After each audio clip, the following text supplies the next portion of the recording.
Hello guys, welcome back to my YouTube channel Anurag career point. तो आज हम लोग का टॉपिक रहेगा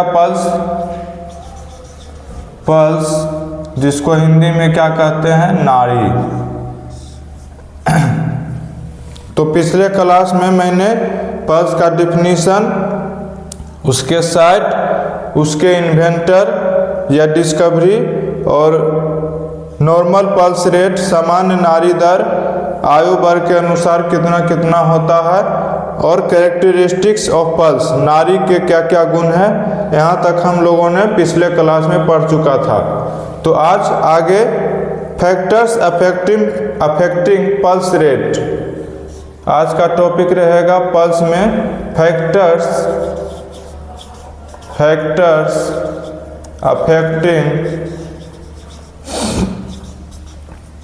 अफेक्टिंग पल्स रेट मतलब इसका हिंदी क्या हो गया कि नाड़ी को प्रभावित करने वाले कारक, नाड़ी को प्रभावित करने वाले कारक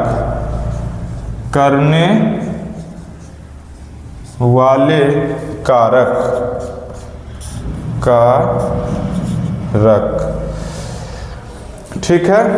तो चलिए देखते हैं। पहला है एज। क्या है? एज, जिसको हिंदी में कहते हैं उम्र। दूसरा क्या है? सेकेंड, सेक्स, जिसको कहते हैं लिंग। हिंदी में क्या हुआ? लिंग। तीसरा है एक्सरसाइज। क्या है? एक्सरसाइज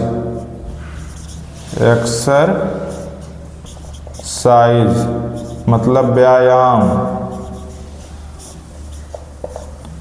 चौथा है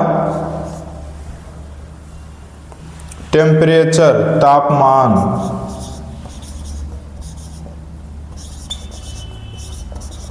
टेम्परेचर, तापमान। ठीक है।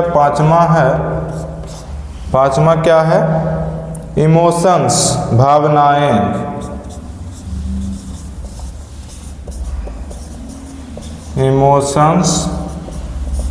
भावनाएं। छठा हो जाएगा, सिक्स्थ पॉइंट में क्या है? हेमरेज मतलब रक्तस्राव।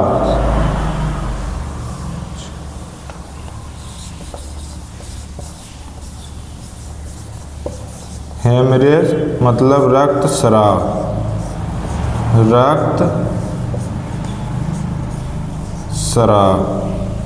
सेवंथ में है, सेवंथ पॉइंट में क्या है? मेडिकेशंस मतलब दवाइयाँ।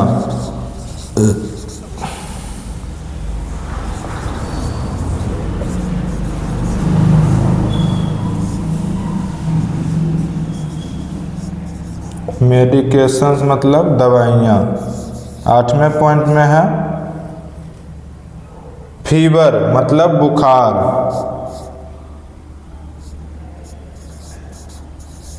फीवर मतलब बुखार। अगला नेक्स्ट 9वां पॉइंट में क्या है? पोस्चर मतलब शरीर की स्थिति। पोस्चर मतलब शरीर की स्थिति।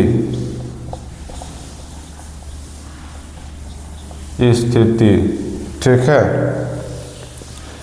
यहाँ तक हो गया। तो चलिए अब फैक्टर्स अफेक्टिंग पल्स रेट जो है, जिसको हिंदी में कहते हैं नाड़ी को प्रभावित करने वाले कारक। तो आज हम इसी के बारे में चर्चा करने वाले हैं कि नाड़ी को प्रभावित करने वाले कौन कौन से कारक हैं।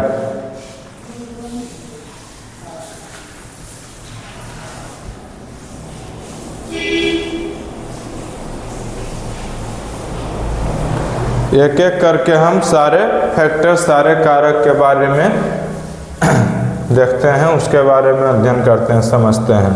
पहला है एज, मतलब हो गया उम्र। उम्र क्या है? जैसे जैसे एज बढ़ता है तो पल्स रेट उम्र के अनुसार ऊपर नीचे एबनॉर्मल कंडीशन होने के कारण ऊपर नीचे एज के अनुसार बढ़ता घटता है, ठीक है। तो उम्र क्या है? ये पल्स रेट नाड़ी दर जो है उसको प्रभावित करने वाला एक मुख्य कारक है, ठीक है। ये हो गया। दूसरा है सेक्स, जिसको हिंदी में कहते हैं लिंग, मतलब महिला और पुरुष अगर दोनों में तुलना की जाए तो पुरुष का नाड़ी दर नॉर्मल कंडीशन में होता है, लेकिन फीमेल जो होती है उसका पल्स रेट, उसका नाड़ी दर कम ज़्यादा हो सकता है, ठीक है। वही कह रहा कि सेक्स के कारण, लिंग के कारण पल्स रेट नाड़ी दर जो होता है वो प्रभावित होता है। ये भी क्या है? एक नाड़ी दर को प्रभावित करने वाले एक मुख्य कारक हैं, ठीक है। तीसरा क्या है? एक्सरसाइज, जिसको हिंदी में कहते हैं व्यायाम। व्यायाम, एक्सरसाइज डेली रूटीन के अनुसार करने से क्या होता है? पल्स रेट नाड़ी दर समान स्थिति में बनी रहती है। या एक और क्या होता है कि मतलब छोड़ देने पर या एक ही दिन में ज़्यादा कर लेने पर, मतलब छोड़ छोड़ के करने पर क्या होता है कि नाड़ी दर जो होता है, पल्स रेट जो होता है, एक्सरसाइज डेली रूटीन नहीं को बनाकर नहीं करने के कारण नाड़ी दर जो होता है घटता बढ़ता है।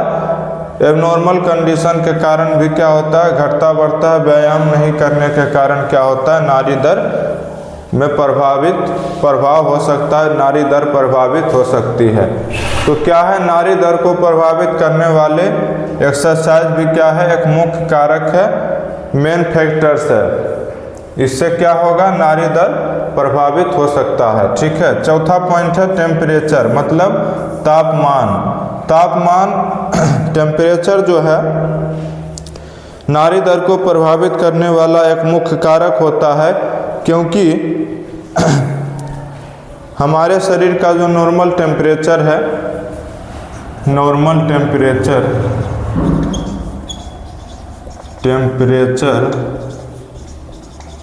वो कितना है?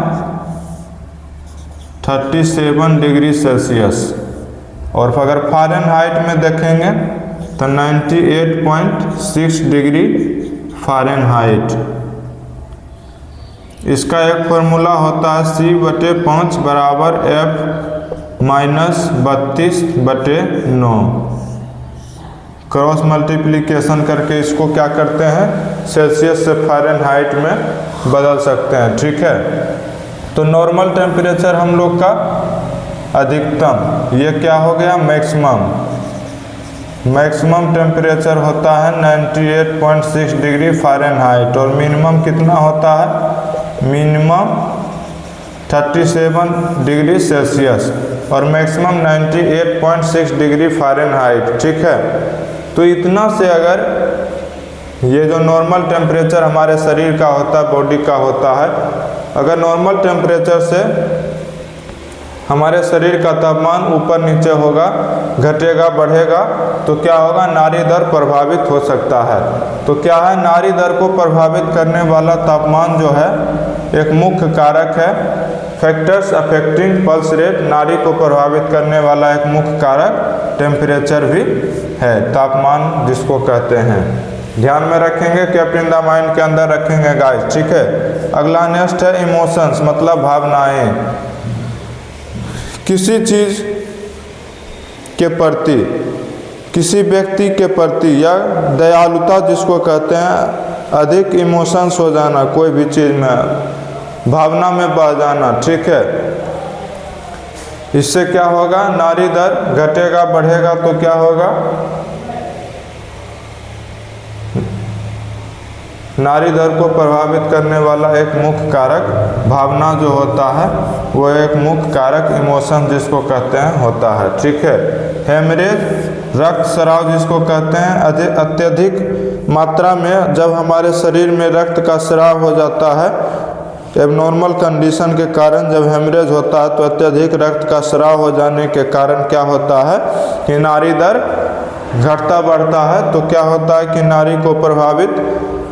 नारी पर क्या पल्स रेट पर क्या होता है, प्रभाव पड़ता है। ठीक है। तो नारी को प्रभावित करने वाले एक मुख्य कारक क्या है, हेमरेज। रक्त स्राव भी क्या है, एक मुख्य कारक फैक्टर्स होता है। ठीक है। अगला 7वां है मेडिकेशन, जिसको हिंदी में क्या कहते हैं, दवाइयाँ।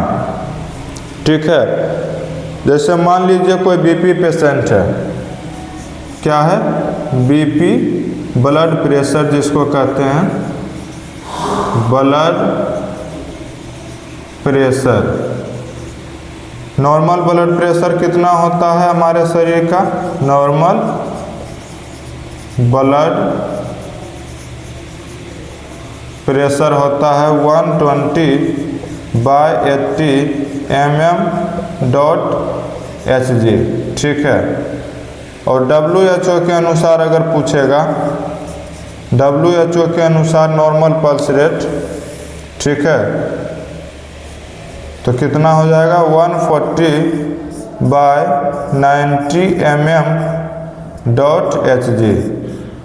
ठीक है। इसे ध्यान में रखेंगे, केप्ट इन द माइंड के अंदर रखेंगे गाइस। तो अगर नॉर्मल ब्लड प्रेशर से मतलब 120/80 mm/Hg से क्या होगा, हमारे शरीर का बीपी अगर हाई होगा तो फर्स्ट मेजरमेंट में ही अगर हम दवाइयाँ चला देते हैं, मेडिकेशंस, उसको बीपी का दवा 12/40 या 12/m या और भी जो दवा होता है इसके लिए चला देंगे तो क्या होगा, पल्स रेट अप डाउन हो सकता है, मतलब बढ़ घट सकता है। तो क्या है कि हम इसे 2 से 3 दिन तक कम से कम बीपी को मेजरमेंट करेंगे। अगर लगातार बीपी का मेजरमेंट सेम आएगा, मतलब नॉर्मल जो ब्लड प्रेशर से क्या होगा, अत्यधिक होगा 120/80 से 140/90 होगा, 160/100 होगा, इस टाइप से अगर होगा 2-3 दिन तक मेजरमेंट सुबह शाम BD सुबह शाम मेजरमेंट करने के बाद भी अगर बीपी क्या हो, हाई हो या बीपी कम हो तो ही उसका दवा चलाएंगे, नहीं तो क्या होगा कि पल्स रेट डाउन हो जाएगा और पेशेंट का क्या हो जाएगा, कल्याण हो जाएगा। पेशेंट का क्या हो जाएगा, कल्याण हो जाएगा, पेशेंट का डेथ हो जाएगा, उसकी मृत्यु हो जाएगी, वह मर जाएगा। ठीक है। इसलिए दवाइयाँ जो होता है, मेडिकेशन जिसको कहते हैं, वो भी क्या है, नारी को प्रभावित करने वाला एक मुख्य कारक है, एक मुख्य फैक्टर, मेन फैक्टर से इसके कारण क्या होता है, नारी दर में प्रभाव पड़ता है। ठीक है। यहाँ तक हो गया। 8वां है फीवर, जिसको हिंदी में क्या कहते हैं, बुखार। तो बुखार कैसे नारी दर को प्रभावित करता है, चलिए देखते हैं। हमारे शरीर का नॉर्मल टेम्परेचर मिनिमम होता है 37 डिग्री सेल्सियस, 37 डिग्री सेल्सियस, जैसा कि मैंने यहाँ बता दिया है, और मैक्सिमम होता है 98.6 डिग्री फ़ारेनहाइट। तो इतना से अगर जो नॉर्मल टेम्परेचर मिनिमम मैक्सिमम होता है, इतना से अगर कम ज़्यादा होगा तो क्या होगा, नारी दर भी अप डाउन होगा, कम ज़्यादा होगा। तो बुखार भी क्या करता है, बुखार में भी नारी दर कम ज़्यादा हो सकती है। तो बुखार क्या है, नारी दर को प्रभावित करने वाला एक मुख्य कारक होता है। 9वां और लास्ट पॉइंट है पोस्चर। ठीक है। क्या है पोस्चर, जिसको शरीर की स्थिति कहते हैं। हमारे शरीर की क्या सिचुएशन है, क्या स्थिति है, काम करने के लायक शरीर है कि नहीं, शरीर अत्यधिक थका हुआ है, तो उस समय अगर हम काम करेंगे,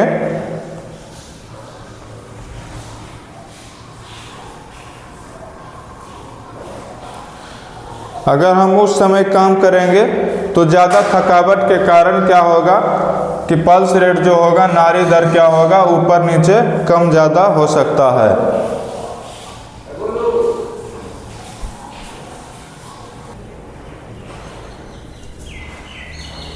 तो पल्स रेट क्या हो सकता है, कम ज़्यादा हो सकता है। तो नाड़ी को प्रभावित करने वाला एक मुख्य कारक पोस्चर हमारे शरीर की स्थिति, शरीर की सिचुएशन भी हो सकती है। ठीक है, तो यहाँ तक समझ गए। यहाँ तक अगर किसी स्टूडेंट को किसी प्रकार का कोई दिक्कत हो तो YouTube पर वीडियो अपलोड करने के बाद आप लोग कमेंट के माध्यम से पूछ सकते हैं।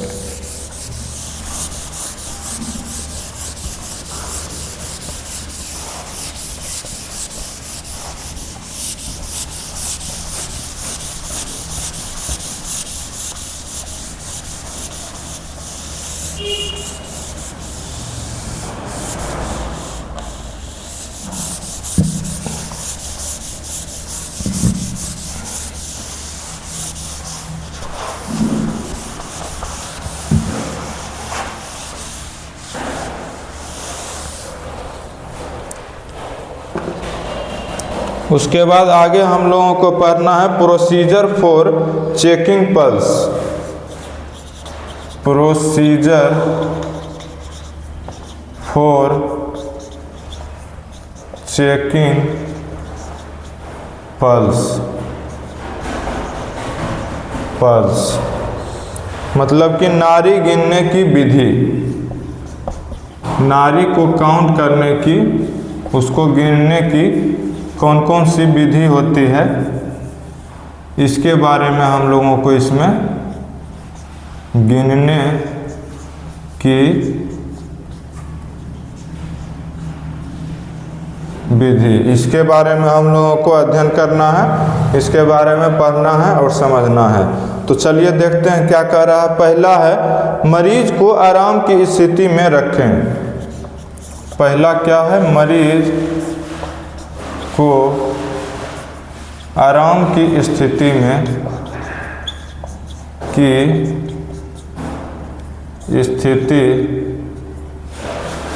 में रखें। दूसरा क्या है, दूसरा है अपनी तर्जनी और मध्यमा अंगुली, इंडेक्स एंड मिडल फिंगर, अपनी तर्जनी और मध्यमा अंगुली, मध्यमा अंगुली, index and middle finger, index and middle finger को रेडियल आर्टरी पर रखें, को रेडियल आर्टरी या कलाई में पाया जाता है। रेडियल आर्टरी कहाँ पाया जाता है, कलाई में, कलाई में। रेडियल आर्टरी कलाई में जो कि पाया जाता है उस पर रखें, पर रखें, पर रखें। ठीक है,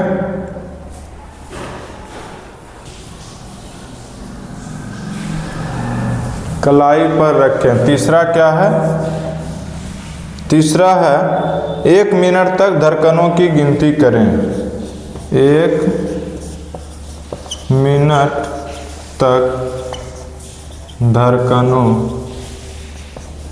की गिनती करें, गिनती करें। चौथा पॉइंट है पल्स की रेट, रिदम और वॉल्यूम का निरीक्षण करें। पल्स का रेट, रिदम और वॉल्यूम का निरीक्षण करें, निरीक्षण करें। ठीक है, पांचवा पॉइंट क्या है, पांचवा है कि परिणाम का रिकॉर्ड करें, परिणाम का रिकॉर्ड करें।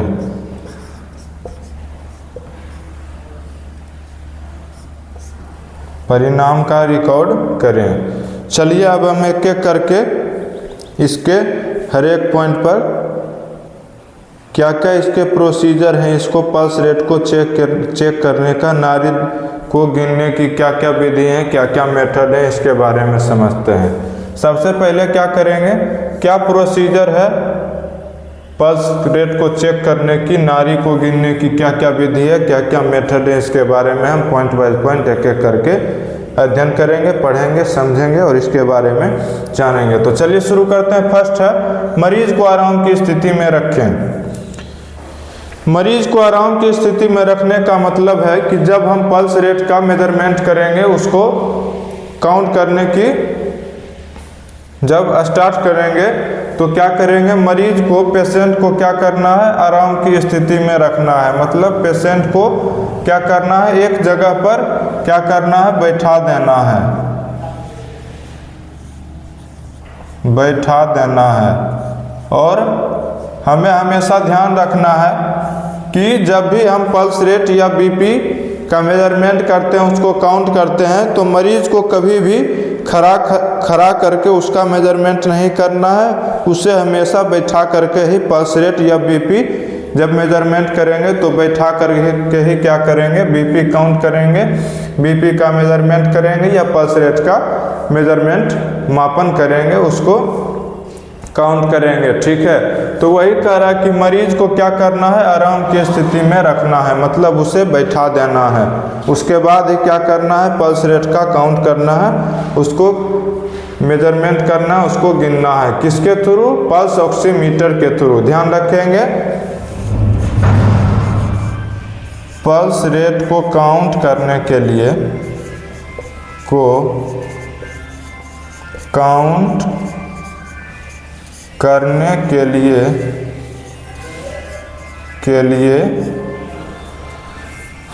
पल्स ऑक्सीमीटर होता है। ठीक है, पल्स ऑक्सीमीटर, इसमें क्या क्या होता है, इसमें SpO2 ये होता है,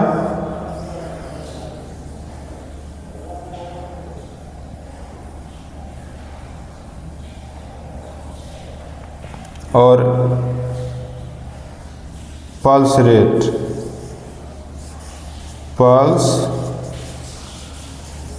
नॉर्मल पल्स रेट 60 to 100। ठीक है, ध्यान रखेंगे। और SpO2 कितना रहना चाहिए, 98। SpO2 होता क्या है, ऑक्सीजन का मेजरमेंट, उसका काउंट होता है, और पल्स रेट नाड़ी दर का काउंट होता है। कितना होता है, 60 to 100। ऐसे 1 मिनट में कितना होता है, 1 मिनट 72 BPM, मतलब 72 बार ब्रेथ पर मिनट। BPM मतलब होता है ब्रेथ पर मिनट। ठीक है, ध्यान रखेंगे, कीप इन द माइंड के अंदर रखेंगे। वही कह रहा कि बैठा करके ही क्या करना है, पल्स रेट का काउंट करना है, उसका मेजरमेंट करना है। अगला नेक्स्ट है कि अपनी तर्जनी और मध्यमा अंगुली, इंडेक्स एंड मिडिल फिंगर को रेडियल आर्टरी कलाई पर रखें। अपनी जो तर्जनी, ये देखिए, जब भी पल्स रेट का मापन करेंगे तो तर्जनी और मध्यमा, ये मध्यमा हो गया, मिडिल फिंगर, ये तर्जनी हो गया, इंडेक्स फिंगर, इसी दोनों से क्या करेंगे, पल्स रेट का काउंट करेंगे। वही कह रहा अपनी तर्जनी, इंडेक्स फिंगर एंड मध्यमा अंगुली, जिसको क्या कहते हैं, मिडिल फिंगर, को क्या करें, रेडियल आर्टरी अपनी कलाई पर रखें, अपनी कलाई पर इस तरह से। यहाँ ये जो कलाई है, यहाँ कलाई पर ही क्या पाया जाता है, कलाई में ही क्या पाया जाता है, कलाई में ही क्या पाया जाता है, रेडियल आर्टरी, जिसको कहते हैं रेडियल आर्टरी, रेडियल धमनी पाई जाती है। उसको क्या करना है, रखना है। तभी क्या करना है, पल्स रेट का काउंट करना है, उसको गिनने की जो विधि है उसका फॉलोअप करना है। ठीक है, और एक बात ध्यान में रखेंगे कि अंगूठा में कभी भी पल्स रेट का काउंट नहीं किया जा सकता है। अंगूठा जो हम लोगों का होता है उसमें पल्स रेट का कभी काउंट नहीं किया जा सकता है, ठीक है। अंगूठा से पल्स रेट का काउंट, पल्स रेट की गिनती नहीं की जा सकती है, उसका मेजरमेंट नहीं किया जा सकता है, ठीक है। इसे ध्यान में रखेंगे अंगूठा से, ठीक है। अगला है कि 1 मिनट तक धड़कनों की गिनती करेंगे। चूँकि 1 मिनट में ही पता चलता है, 1 मिनट तक कंटिन्यू धड़कनों पल्स रेट की काउंट करने पर, गिनती करने पर, उसके धड़कनों की गिनती करने पर ही पता चलता है कि कितनी बार पल्स रेट होना चाहिए, 1 मिनट में कितनी बार धड़कता है। तो ध्यान रखेंगे 1 मिनट में 72 टाइम्स, 72 बार क्या होता है, BPM breath per minute, BPM breath. 1 minute में 72 टाइम्स क्या होगा, पल्स रेट धड़केगा। तो 1 मिनट तक धड़कनों की काउंट करने के बाद ये क्या करेंगे, ये क्या है, नाड़ी की गिनने की विधि है। कितने समय तक पता चलेगा, 1 मिनट तक लगाए रखने पर पता चलेगा कि पल्स रेट, नाड़ी दर कितनी है, ठीक है। अगला नेक्स्ट है चौथा नंबर की पल्स का रेट, रिदम और उसके वॉल्यूम का निरीक्षण करें। नाड़ी का क्या है, रेट, उसके दर, उसके रिदम मतलब धड़कन और उसके वॉल्यूम मतलब आयतन का क्या करें, निरीक्षण करें, उसका इंस्पेक्शन करें। ये क्या है, ये पल्स रेट, नाड़ी दर को चेक करने की, उसकी जांच करने की एक प्रोसीजर है, एक नाड़ी दर को गिनने की क्या है, विधि है, उसका मेथड है। और लास्ट 5वां पॉइंट क्या है कि परिणाम को क्या करें, रिकॉर्ड करें। परिणाम को क्या करें, रिकॉर्ड करें, उसका लिखित जो होता है वो रिकॉर्ड रखना है कि क्या रिजल्ट आया। पल्स रेट को मेजरमेंट करने के बाद, उसको नाड़ी दर को मापने के बाद, उसको काउंट करने के बाद क्या रिजल्ट आया, ये वाइटल साइन होता है। वाइटल साइन में क्या किया जाता है, वाइटल साइन एक चार्ट पेपर की तरह होता है, उसमें क्या किया जाता है, हम लोगों का पल्स रेट, SpO2 ऑक्सीजन, उसमें BP सिस्टोलिक और डायस्टोलिक दोनों अलग अलग, उसमें क्या किया जाता है, रिकॉर्ड किया जाता है, लिखा जाता है। डॉक्टर क्या करते हैं, उसको आकर के पूछते हैं, उसको चेक करते हैं, उसको देखते हैं, ठीक है। तो यहाँ तक हो गया। यहाँ तक किसी स्टूडेंट को किसी प्रकार का कोई दिक्कत, किसी प्रकार का कोई क्वेश्चन तो पूछ सकता है, ठीक है। तो आज का क्लास बस इतना ही। आगे का टॉपिक, आगे का पॉइंट इसी में हम लोग नेक्स्ट क्लास में करेंगे। आगे हम लोगों को पढ़ना है नाड़ी की क्या क्या असामान्यताएं हैं, एबनॉर्मेलिटीज ऑफ पल्स, नाड़ी की असामान्यताएं, ठीक है। तो मैं अभी कुछ देर में वीडियो अपलोड करूंगा। अगर आज की क्लास में आप लोगों को किसी प्रकार का कोई क्वेश्चन पूछना है तो आप लोग कमेंट के माध्यम से क्वेश्चन पूछ सकते हैं, ठीक है। और सबसे पहली बात मैं आप लोगों को यह सूचित करना चाहता हूं कि मेरे चैनल अनुराग करियर पॉइंट के माध्यम से ANM और GNM के एग्ज़ाम की तैयारी करवाई जाती है, ठीक है। तो आप लोग क्या करें, हमारे लाइव क्लास को या वीडियो को अधिक से अधिक शेयर करें, लाइक करें, कमेंट करें। और जिन लोगों ने अभी तक चैनल को सब्सक्राइब नहीं किया है या मेरे चैनल पर पहली बार आए हैं, वो चैनल को सबसे पहले जाके सब्सक्राइब कर दें और बेल आइकन को अवश्य दबा दें। इससे क्या होगा कि जैसे ही मैं क्लास स्टार्ट करूँगा, सबसे पहले आप लोगों को क्या होगा, नोटिफिकेशन आएगी और आप लोग समय पर क्लास ज्वाइन कर पाइएगा, ठीक है। तब तक के लिए धन्यवाद। आपका दिन शुभ रहे।